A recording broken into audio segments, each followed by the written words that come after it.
Namaskar. Hello and welcome to PGurus channel. I'm your host Sri Iyer. First off, Abhijit Iyer Mitra is busy. He couldn't make it last week. He couldn't make it this week either. But we did not want to disappoint you because there are lots of things happening in the southern part of India, Tamil Nadu, Karnataka, as well as the 2024 Lok Sabha elections. And who better than Sri Sriram Seshadri to walk us through this new controversy that has come up regarding Sterlite. So let's welcome our guest of the evening, Sri Sriram Seshadri. Sriramji, namaskar and welcome to PGurus channel. Namaskaram, good evening and good morning, whichever part of the world our viewers are.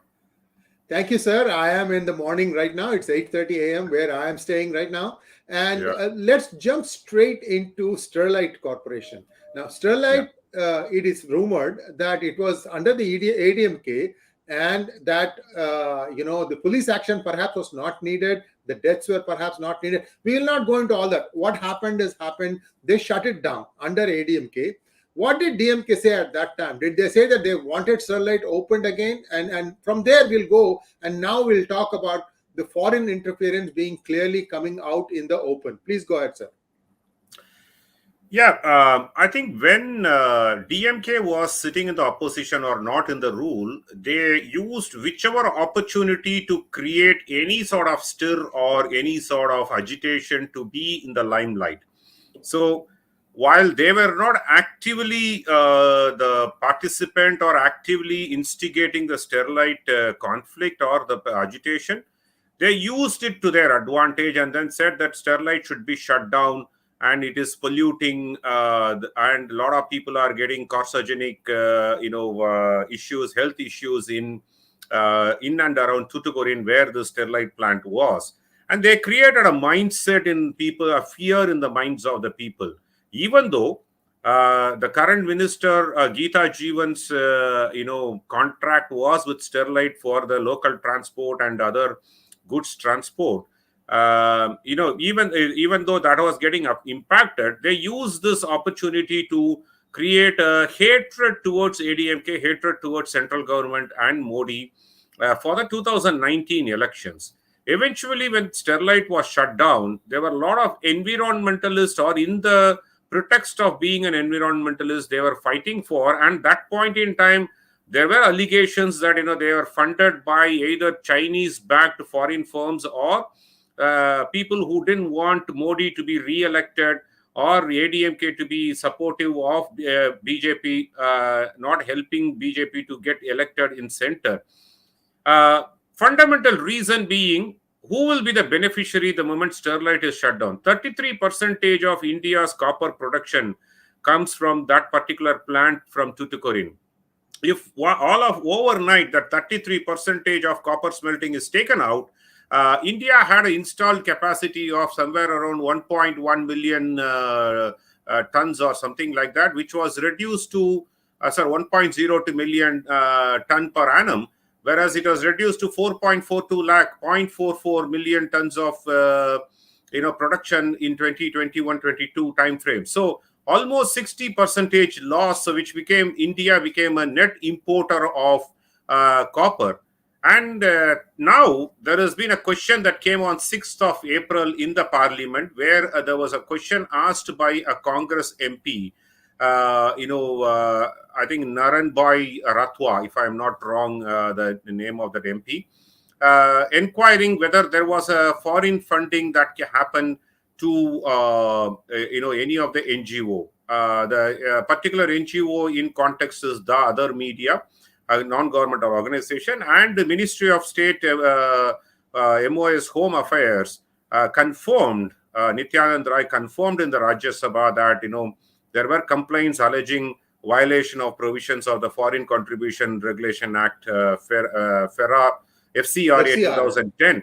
FCRA 2010 they have been received, and they have asked inputs or response from this particular NGO, the other media.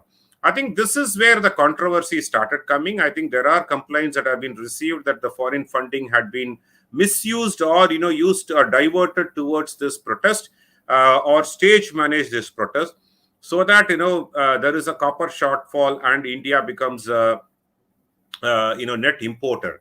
China is evidently China is a beneficiary if copper shortfall happens. And then, the cost of various electrical products, motors, have been impacted. Even now, people from, Coimbatore belt, Kongu belt, where there is a lot of, motor parts are being manufactured, automotive parts are being manufactured. They have been requesting the Tamil Nadu government and central government to reopen Sterlite. People in Tuticorin who have lost their livelihood, lakhs of people who have lost their families, lost their livelihood because of shutting down of Sterlite are actually, there's no proper agitation in the form of agitation that is happening, but they have been actually making references. They have been making, appeal to the governments to reopen Sterlite so that their livelihood is restored, and it is beneficial to India as well. My humble opinion, environmental protection is important. Pollution controls are necessary, no doubt about it. But within that purview, I think Sterlite should be reopened. I've been writing about it for quite some time.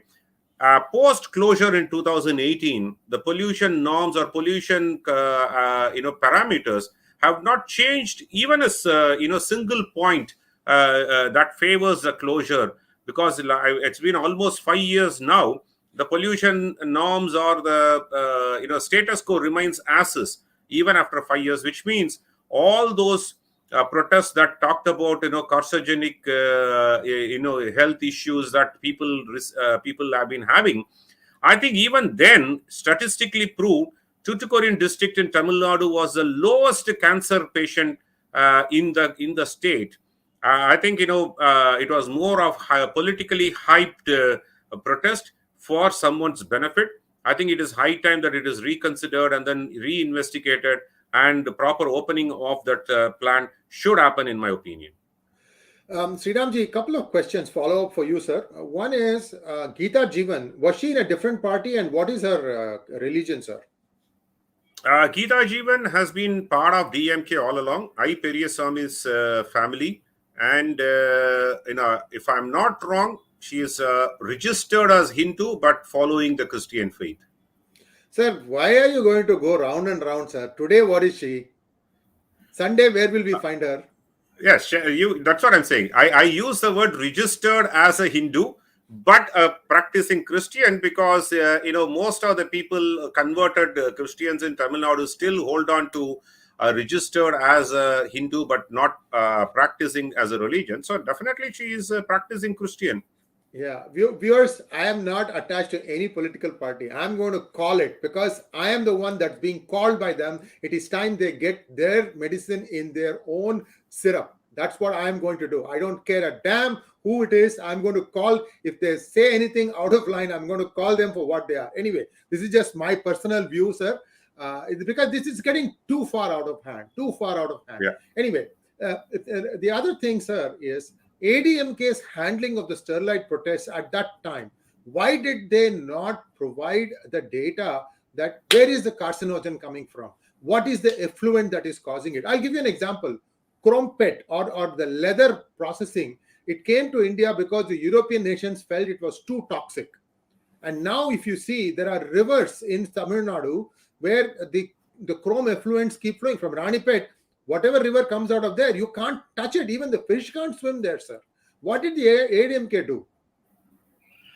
See, my opinion, Shriya, ADMK was in 2018, they were fighting for their survival. That was the first and foremost, because politically they were post Jayalalitha's demise and Edappadi came to power, and they were politically trying to survive, trying to be afloat. But more importantly, I think, it is a well-known fact that the carcinogenic, effects were happening from, if at all it was happening, because in Tuticorin district, they were the lowest, no other, in Tamil Nadu. So, Sterlite protest has been used even by ADMK to create some sort of a restlessness in the state, so that their current problem of the political survival problem is not surfacing. I think Edappadi used that to his advantage, and then only when it got out of hand, and when there was a last day or 100th day of the protest where it was led by the church. Actually, if you could see a lot of images where the pastors were leading that protest from the front, and when things went out of hand, the shooting had to happen. Why it happened, whether there was miscreants who are creating problems, or Edappadi was trying to prevent a larger mishap in the form of the protest. But whatever it is, I think until that point, Edappadi was trying to literally survive as a government, and he was using this to divert the attention of the public. And that between 2017 to 2021 year, if you observe Tamil Nadu, one of the major employment opportunity came from agitation. DMK had literally funded several agitation, or the external funding happened for several agitation. You could talk about Kudangulam. Even Manmohan Singh talked about Kudangulam was funded by foreign funding, and Sterlite protest was funded by foreign hands. And the DMK was engaging several of expansion. Even the 8-lane roads, today they are appreciating, or they are trying to complete it between Chennai and Salem, the 8-lane road, and the new airport, which they protested against, where DMK is now trying to bring the new airport to Chennai. All those infrastructural projects, they were trying to stop. The container terminal in Kanyakumari district. All those they were trying to protest and then prevent it from happening. Because if it had happened, Tamil Nadu economy would be far more better, and people would have much better job to do rather than come to protest and then become a hatred towards, create the hatred towards Modi and BJP. I think both the political parties were actually using this as an opportunity for themselves. ADMK more so was incompetent to control these protests at that point in time. Even to say, I will just take one more example here, if you may. Sure. When Modi came for inauguration of the defense corridor in Mahabalipuram, Chennai, there was Go Back Modi balloons, black balloons, where you could see it on the skyline of Chennai, and EPS as a chief minister either did not want to stop it or could not stop it. Same thing yesterday when Modi visited, Congress tried to fly black balloons with a Go Back Modi statement, whereas Stalin took stern action and then prevented it from happening. So you could see the difference between the two chief ministers.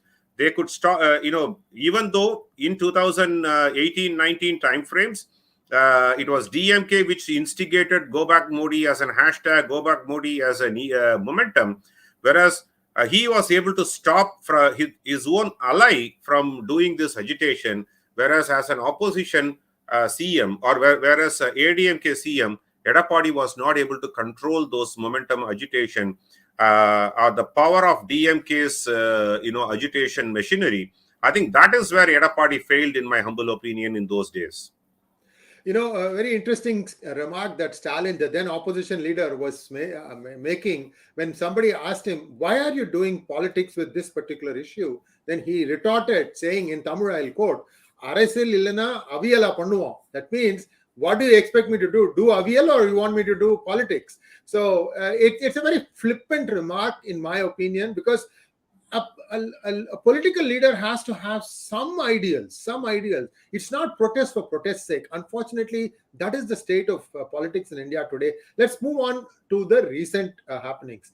Sriramji, you see, now viewers will understand why I asked about the religion of Jivan, Gita Jivan.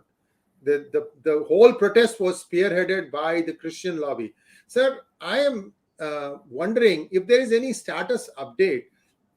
Remember the fake passport scam happened in Madurai, and then Annamalai had made the allegation that a certain DIG intelligence is essentially playing religion in his job, and that he should be transferred. Governor R.N. Ravi himself is an intelligence man. He should know. Any update on that, sir, or things are going to just continue like this? I think, that particular issue, the intelligence officer, there was no action taken. I think even Annamalai did not pursue it beyond a point of time. Only thing is, these people were transferred out from that particular position, and then, it was forgotten in the media, in the public mind, and from a consistent protest that ideally Annamalai from BJP should have taken care of, but it was not done. Not even, an inquiry on those passports by the central government to impound such fake passports, or probably, inappropriate passports that have been issued, that should have been revisited. Those are also not done. So it is a failure from BJP's point of view, and failure from Government of India, because passport issuance come from, it's under the aegis of central government. So they should have at least came in with full force. For some reason, it was not done, which is very disappointing. But you are right, Triya, here, that the conversion lobby in Tamil Nadu has been very active. So Northeast was their success. In Tamil Nadu, they wanted to do that in a huge success, but what is preventing is the culture of temples that has been there for thousands of ages, and that is what is preventing this conversion to happen, or at least preventing to some extent. In the coastal regions, it is highly prevalent, in fact, to the extent that church is a parallel government running in those coastal regions, especially when you talk about Kanyakumari, Thoothukudi areas. The church makes for the call. Even any sort of government benefits, if it has to reach the public, it has to go through the church. That is the level of control the church has on the people in those areas. I think, curb on closure of several NGOs, and then, banning several NGOs from FCRA regulations has hurt them really, really bad. And that's why they actually turned anti-Modi, anti-BJP in those Thoothukudi, especially Thoothukudi, Kanyakumari region. And Kanyakumari, very well, or the viewers also should know very well. It is a hotbed of, Hindu activism, if I may use the word, because BJP has been very, very successful in Kanyakumari, Nagarkoil areas only because of this aggression from the conversion lobby and the prevention by the Hindu activists or the RSS Sangh Parivar. That's why, it's a very hotbed of Hindutva activism that happens in Kanyakumari. And this is one of the reasons that, BJP is becoming more and more strong in that coastal area because of the aggression happening on the conversion area. I think, our viewers should should be aware of it if they are not.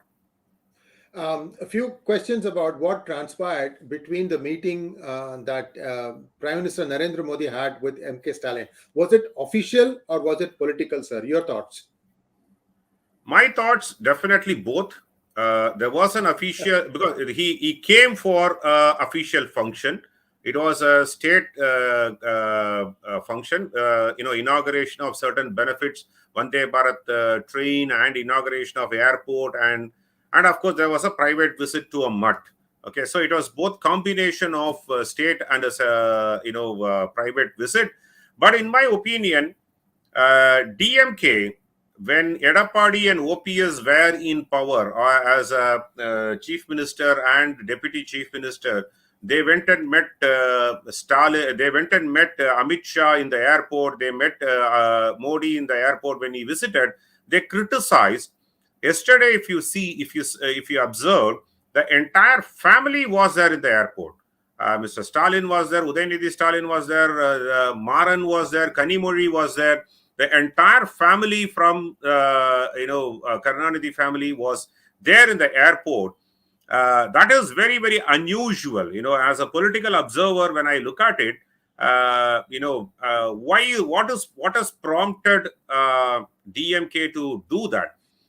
In my opinion, there are only two reasons. Number one, DMK has been out of central power, that is ministership in central government, for last 10 years. And they know very well that it is going to be another 5 more years before even they can dream of getting into that power era.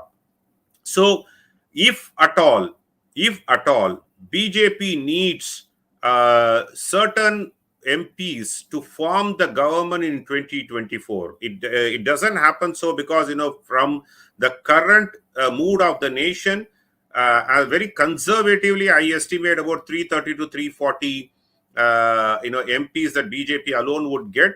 and NDA may get more than that. But if at all there is a situation that happens that BJP falls short of 272 mark, and DMK will be the first person to run behind and then say that I am there with you. I think that is what they are trying to create, that sort of atmosphere with the BJP.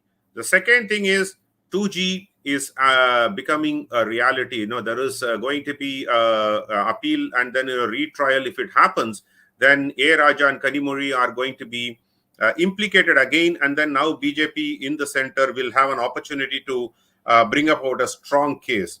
The third is definitely Annamalai is going to release a list of corrupt wealth that they earned to the tune of 2.2 lakh crores on April 14th, which is a Tamil New Year day. In fact, when Modi spoke, he gave a hint of it. Tamil New Year is on April 14th, and it's a new beginning. It's a generic remark of new beginning, but he also hinted about that new beginning in a very, very political skirmish way, that what Annamalai is going to do.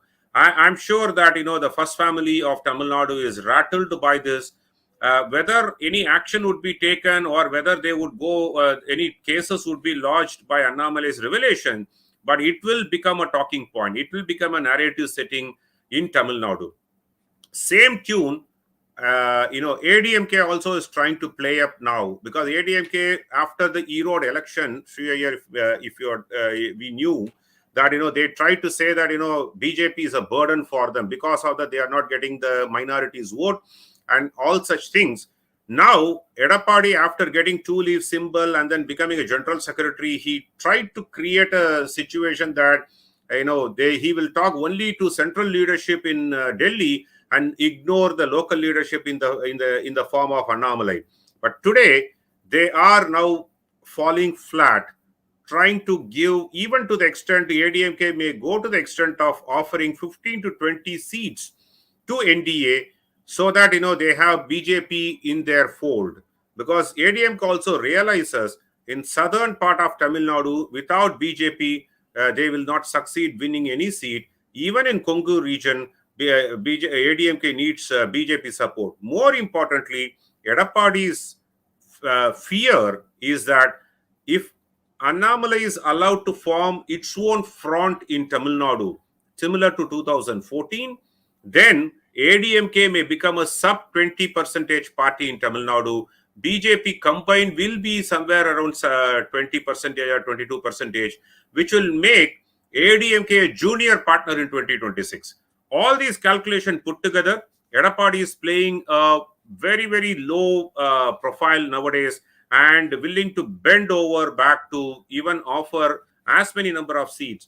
But I think BJP, in my opinion, should go for their own, combine their own front in Tamil Nadu, like similar to 2014, at least to know their strength.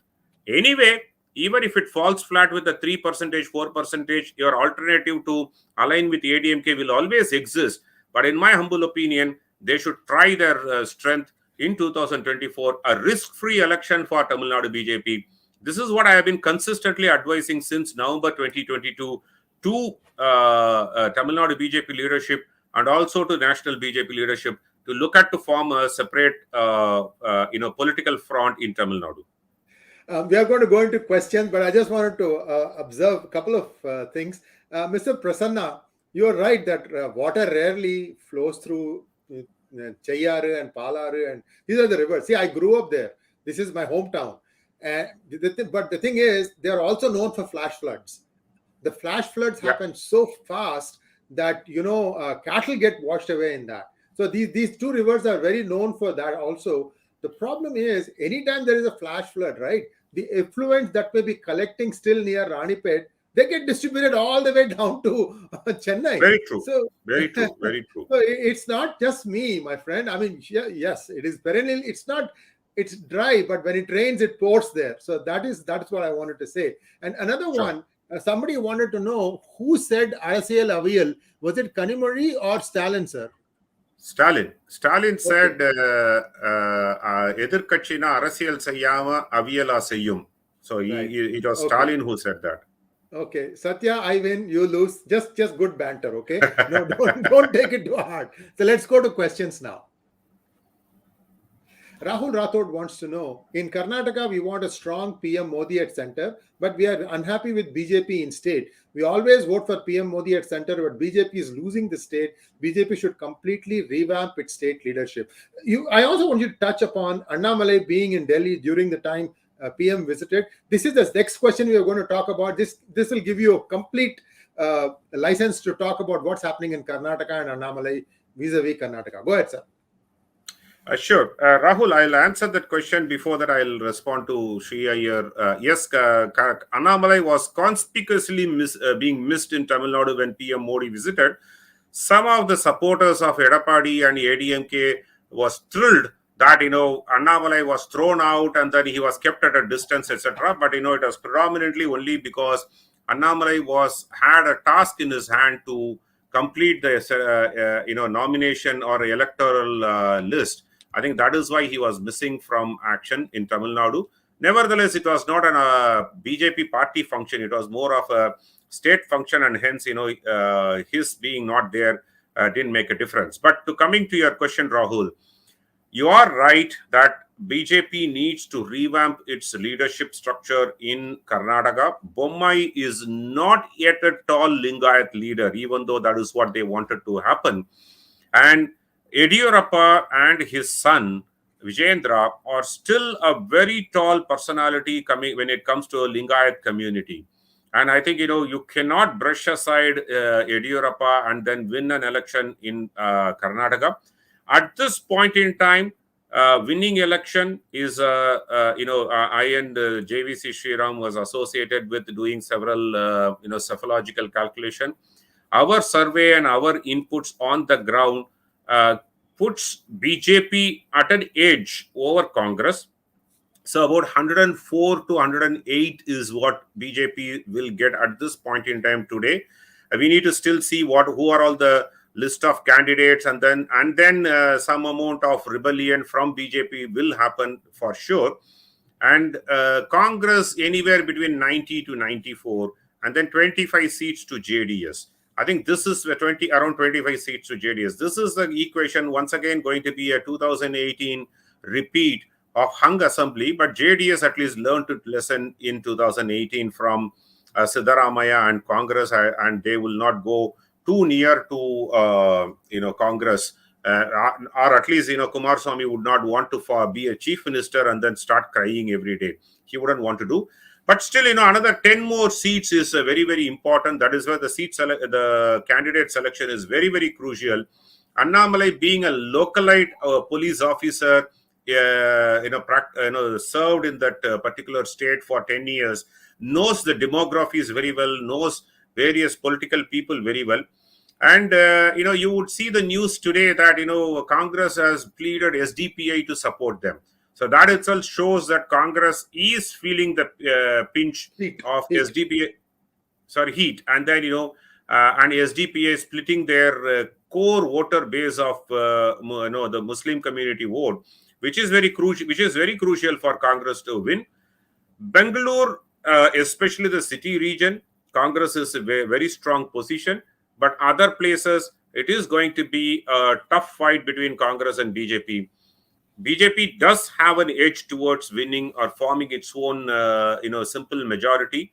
But I would say 113 or 114, they'll be short of 6 or 8 seats. So JDS may come to help. But it is another, few more weeks before, we can conclude that, once the election candidates are announced and then campaign happens in a full swing, there is already a lot of rebellion happening in Congress. So all these things would add up, and the opinion polls in the next week or so will give us a clear cut, whether BJP is going to cross their simple majority or not. At this point, it is going to be a 50-50 chance of BJP forming its government on its own without any support. We'll have to wait and see. Thank you, sir. Let's go to the next question, please. Guts the Black Swordsman wants to know what measure the Indian state can take to prevent or nullify these types of motivated protests by the missionaries and the environmentalists. Very good question. Especially, we are going to see some amount of environmentalist protest in Kashmir starting now that we have found lithium deposit, and China would want to fund that. So, as an Indian state, it has to closely monitor the funding towards these protests, because the moment you cut the oxygen, the protests will not happen. The second is, there has to be a strong mechanism to educate the people. Say, for example, in Tuticorin protest, they talked about carcinogenic, impact to various, citizens of the district. But neither the state government nor the central government came with the data points to and active measure of communication towards that. It is a farcical, it is a farce, and then it is, it is a wrong data. Even Kudangulam nuclear plant. That time, our honorable president, APJ Abdul Kalam, was there alive, and then he went and visited, and then, he gave a certificate. But the protest was much more emotional, and nobody wanted to listen to, even a tall personality like Abdul Kalam giving a certificate that, it is safe to have this. Because I think, people emotions can be easily, kindled up. I think government has to take a proactive measure when such industries are going to come up. Even, say, for example, NLC, Neyveli lignite expansion is happening in Delta region. They need to weigh the pros and cons of agriculture, environment, and, we do need that infrastructural project in every state. But before going into that, I think, collecting public opinion is more important, and not try to solve the problem after it happens. I think that is what happened between 2014 and 18 in Tamil Nadu, especially when several protests happened. Even during Manmohan Singh government, UPA 1 and 2, the Kudangulam protest was a very big protest that ran for over multiple years. Even then, there was a suspicion they were funded. And in Republic TV, if I'm not wrong, on a sting operation, even Uday Kumar, who was the person who was spearheading, conceded that, the funds were transferred to his personal account. So definitely there was a NGO fund misuse happened, but government has to take a very strong action to cut this funding of these protests. I think that is a fundamental thing they need to do, and then go after proactive communication to the masses, so that they feel comfortable.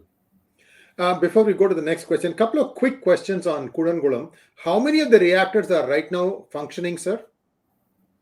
I think except one, I think there are 3 reactors, 3 or 4 reactors, if I'm not wrong. Four. I think 3 are functioning now. One is still not functioning. I think, no, even that in the last 1 month or so, all the 4 are now functioning. 3 were functioning, and I think in the last 1 month or so, the final one also came in. I think all 4 are functioning now. And just for our viewers' sake, what was the religion of Mr. Uday Kumar? It's once again Christian. Viewers, I'm not saying anything. I'm just stating the facts. Next question, please. Okay. Bharani Chandar wants to know, sir, even if it is foreign funded, is shooting people really the way to resolve the problem? Can't someone logically sound convince the local population to resolve it peacefully? Shooting definitely is not a solution. I concur with you, Bharani. That is not the way to close any issue. But what the government had, what information they had versus what information we have, I think that's a gap between the decision to shoot for their action. I'm not justifying Tamil Nadu state government's action on the shooting incident, but definitely that point in time, it could have been a prevention activity. I think it was a targeted shooting. Even if you had observed the images that was shown up, it was a sniper shot on several people, which was a targeted shooting. And that happened only after the police were attacked ruthlessly. And there could have been some more major incident that could have happened but for the shooting. But I'm fully not here to, defend it. It was a wrong choice. I think that should have been, a peaceful closure to this particular issue. Imagine 100 days, 99 days, this protest went on peacefully without any untoward incident. On the 100th day, I think the march was taken up. There were bells ringing from the church to indicate a start of the agitation or the rowdyism coming into play. I think it was a well practiced or well planned activity. And for a fear of votes, even the state government is not going to reveal what really happened or what information they had. And unless we know that, I don't think we can come to a conclusion that the shooting was could have been avoided or not. We don't know that, but still, I am with you on that. Shooting people is not the way to end any problem. Also, viewers, if you really want to know the inside story, read my book, Who Painted My Future Bright, right behind me. Yeah. I talk about this in some detail. I have done some research on this, and I have some information that has not seen the light of day in terms of what came in the newspaper. So, next question, please. Harry IITM wants to know, Sriramji, shouldn't the TN government compensate Sterlite for the unjustified closure for political reasons? It definitely is a difficult question. Yes, in the light of it, Tamil Nadu government should compensate Sterlite for the closure, but the closure happened with the court intervention. I think then who is going to compensate now, the court or the government? I think that's where the question. I don't know Vedanta. I don't think Vedanta Group even went ahead for seeking compensation from either of the government. They also felt silent because they have a huge investment that has happened, and then they want to protect their investment, and they were violating a lot of pollution control norms. Not that they were holy cow either. They were violating pollution control norms, paying bribes, and circumventing several loopholes within the system. Even Supreme Court monitored their operations and pollution control for several years. Still, they were violating or they were not taking corrective actions. Disposal of the effluents were not done properly. They were draining it to the sea. All those things, violations were happening for sure. And that's why Vedanta was not also claiming any compensation. But my opinion, I think both government and the industry should sit together, find a amicable resolution, follow all the pollution control norms, because that is very, very important for the country. Today, our prices of copper had gone up, or the components which uses copper had gone up by 50% or so between the last 5 years. I think that is actually is going to hurt the economy further and further if we don't reopen Sterlite or find alternative mechanisms to fulfill our own domestic demand. I think in that perspective, I think both the government, central and state government, and Vedanta need to sit together and then find a amicable solution for reopening Sterlite. Real quick question, sir. I'm sorry, I have so many questions today. I don't know why. Sure, absolutely not a problem. So Sterlite being installed in Thoothukudi, what was the main reason? That ore was close by? What was the main reason? Two reasons. One is, it is in the port. Okay, first it was denied their existence in Maharashtra and Gujarat. They tried it there because that is where they would have got their supply from African countries. Mainly it was coming from the core ore was coming from African countries and within India.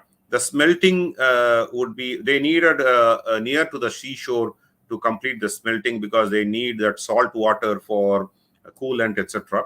So Thoothukudi, that point in time, was the third alternate they chose, and then the then government, once again, that was a DMK government which gave the approval, and then even then Vaiko protested, and then he got whatever benefits that he had to get from the Vedanta group. So they constructed this company. Only when the expansion started happening, the issue became little more went out of hand. I think in the expansion, their investment happened, but they didn't take care of affluent disposal properly, and then their disposal of affluents were happening near the shore, not deep into the sea, etc. Those were the problems. which they didn't, and they were not growing. They are not, creating carbon, carbon eradication and then greeneries in those places. All those things, Supreme Court monitored investigations and trial, gave a lot of directions, and then gave nearly 100-point agenda. They fined them for about 100 crore rupees of fine was imposed. Even then, Vedanta didn't do that. But I think the expansion was a big issue. The original plant ran for more than 25 years without any problem. It had initial hiccups. The expansion was the problem. The main, advantage they had is the seashore and the port nearby, for them to get the raw materials and then to distribute the smelt copper, completed copper products. I think that is the only reason. I don't think we have any copper mining anywhere near Tamil Nadu.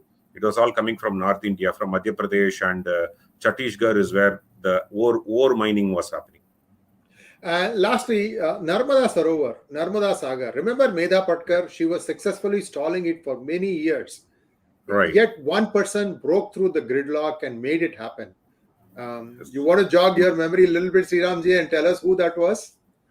That was definitely Modi.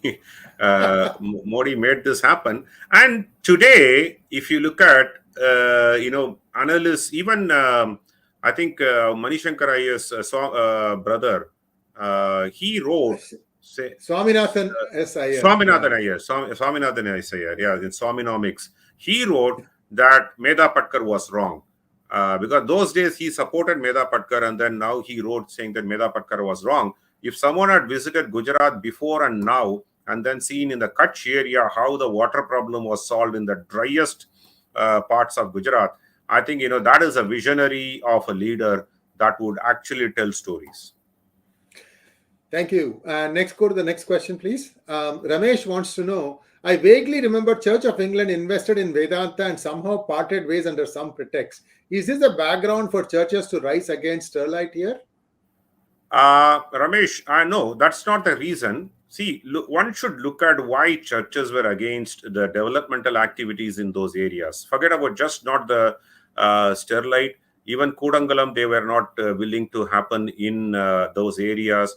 And the container terminal, which was planned, if the container terminal as per plan had come, we would have thrown Singapore out of market for container handling. Today, all the Asian countries' container handling happens out of Singapore because of the deep sea they have, and in between there is no other facility available. So even many of the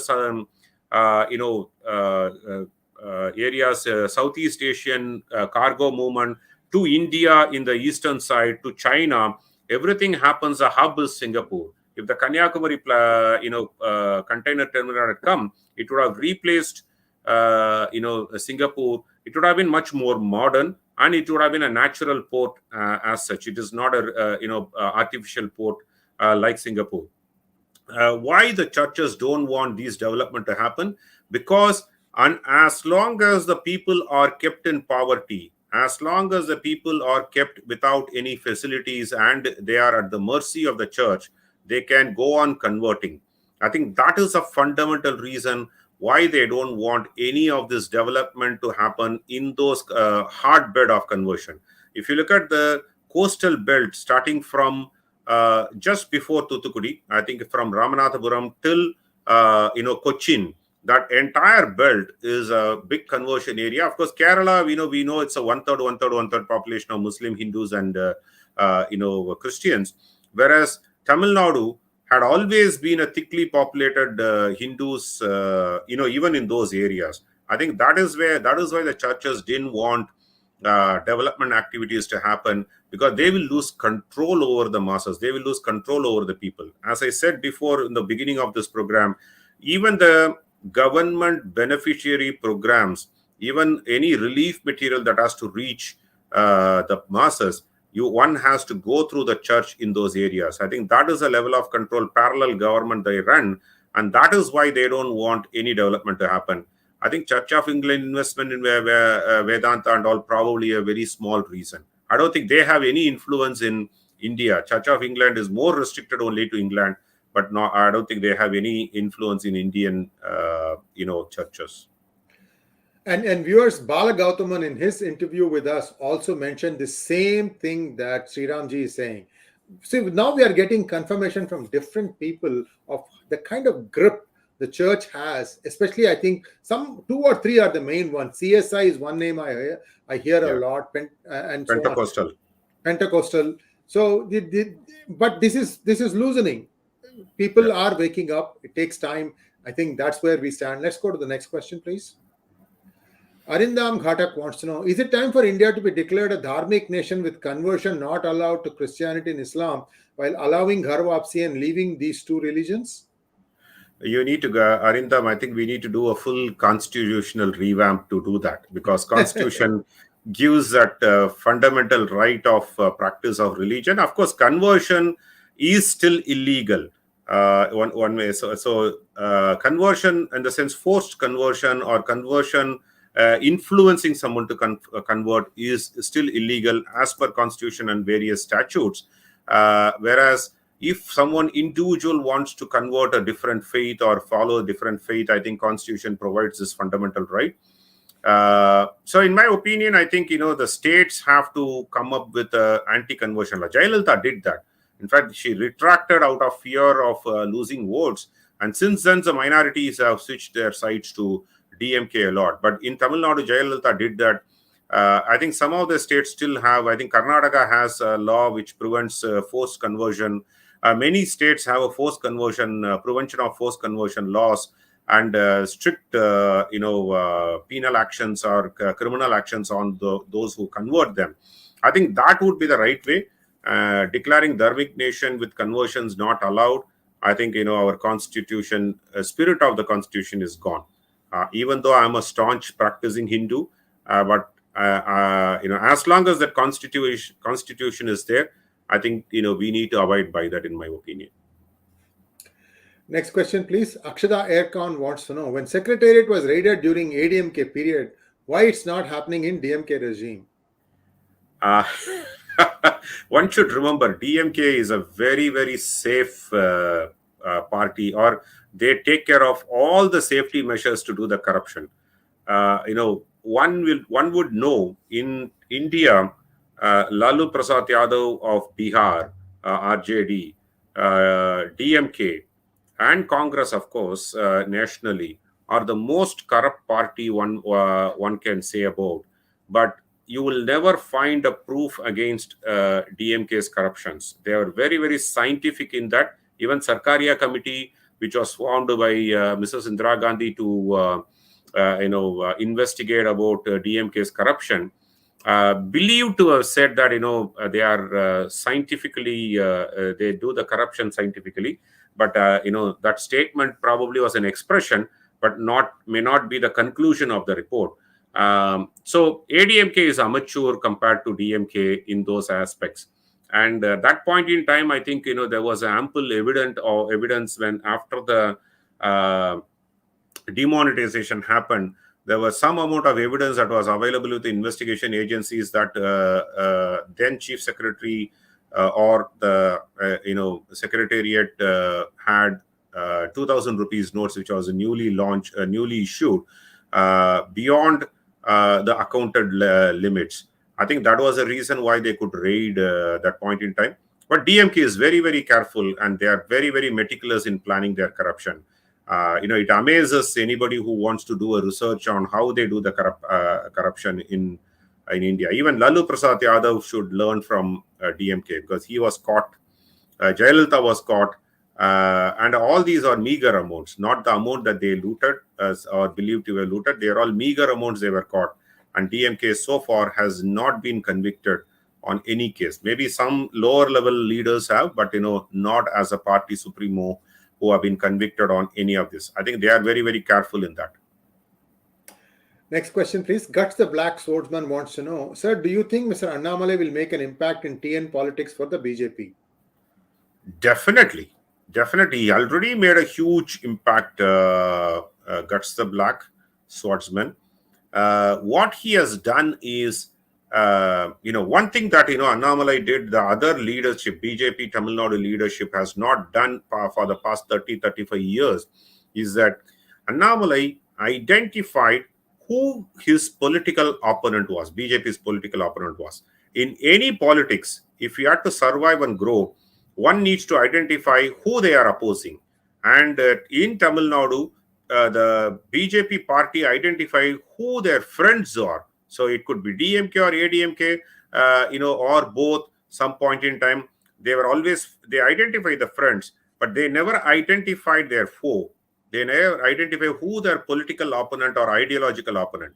Even if you observe, across India, BJP grew only when they identified communist as their ideological opponent and Congress as their political opponent. And against that only they grew. West Bengal, take West Bengal, Tripura, they could actually rout communist in a big way only because they identified them as opponent. In most of the states where Congress and BJP are head-on, they identified Congress as their opponent. In Tamil Nadu, after Annamalai came, he declared that DMK is their ideological and political opponent along with Congress and communists.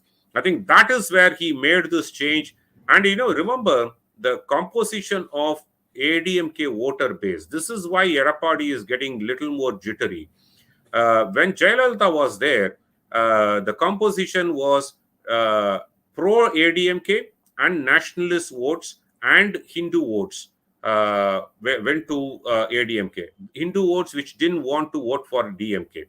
So these are the three compositions that voted for Jayalalitha. When Jayalalitha, after Jayalalitha demise, still the voters didn't shift to BJP because BJP was not very strong in taking on the DMK. Now, Annamalai is taking on DMK vociferously. So the nationalist votes and pro-Hindu votes are shifted towards BJP, and the Dravidian votes which sticks to ADMK. I'll give one small analogy to explain this. When 2019 election happened, CP Radhakrishnan contested 2014 parliament election from the same constituency of Coimbatore and got, I think, 3 lakh votes or something. When he contested in 2019, got the same percentage of vote, or rather 1% less, even though 2019 they were in alliance with the ADMK. Where did the ADMK votes go? It went to communist candidate who was part of DMK alliance, because the Dravidian vote, the Dravidian mindset vote, which was voting for ADMK, chose DMK instead of BJP. That is why I've been propagating that BJP should form its own front in Tamil Nadu, so that allow ADMK to have a natural, I would say decline. I wouldn't use the word death, natural decline, and then form its own base, very strong base. I think this is the fundamental reason, many of the analysts are saying BJP should form its own alliance in 2024. Annamalai is the key. Hope that answers. Bharani Chandar, back to you. He's asking both of us, what would it take for all companies to follow the ecology norms and industries not following these norms? How much percentage do these get in profits for not following them? You go ahead first, Sriramji. See, compliance is a huge cost for any company. I would answer this with an analogy, global analogy. When China opened up for trade in early 2000s, when they were brought into WTO, US actually did that, bringing them to WTO regime. And US companies, lock, stock and barrel, uprooted their industries, took it to China. Not because of the labor cost, it was because of the cost of compliance was far higher in the US. So I'll give an example.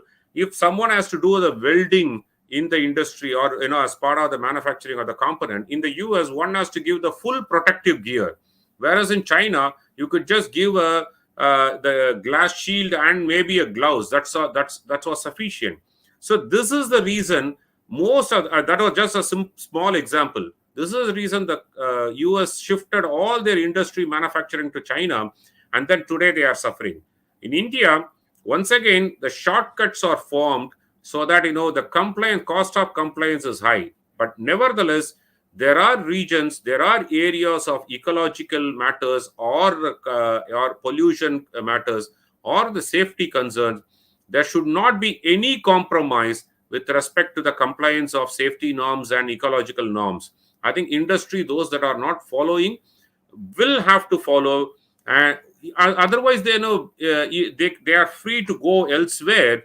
We will have a short-term sufferings, but nevertheless, because of the land mass that you have, and because of the resources that India has, industries cannot just take a look other way and then walk out. Simple example: when Kashmir we found lithium basis, for the batteries, electric vehicle batteries, India immediately said that the mining of lithium will happen only if that company creates a backward integration of conversion or the processing of that lithium and converting that into batteries. We will not export lithium asses to any other country. I think those are the policy formulation required. At the same time, ecological maintenance also important. So the balancing has to happen, and that has to be definitely dealt with. Sri. Bharani, the short answer to your question is, what is corruption? Corruption is an indirect form of a percentage of tax levied on products. And this corruption, because companies have to, get certificates, approvals, and all these things. So that becomes, I believe, the computation number is 20%. On top of all the corporate taxes, state taxes, you have to pay a 20% overhead because of corruption. So these are some of the reasons why India is finding it difficult to break out of the shackles. The easy way to do it is to have a meeting like what 𝙒𝙗𝙀𝙗 Seshadri ji says, where experts from the government and the companies, they sit together and say, okay, there are these concerns, but we will address them in the following way. We make sure that the ecology is not disturbed. It is definitely possible. Unfortunately, the truth is that the fat cats in the government, they are so used to this bribe. Tamil Nadu is one of the most corrupt governments. Sriramji, I don't know how you're saying that it is less corrupt than Bihar. My numbers are that Tamil Nadu is more corrupt just because its GDP is bigger, sir, not because of anything else. The GDP is bigger. I didn't say they are less corrupt, but I said, Bihar, Lalu Prasad Yadav was not smart enough to hide it, and then Karnataka was able to hide it. That's what I said. No offense again. Thank you, sir. So these are all some of the challenges that are facing. I'll give you another statistic that Sriramji also mentioned now.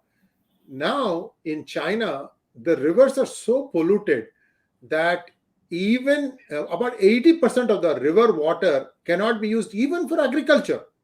Forget about drinking. Drinking is way off.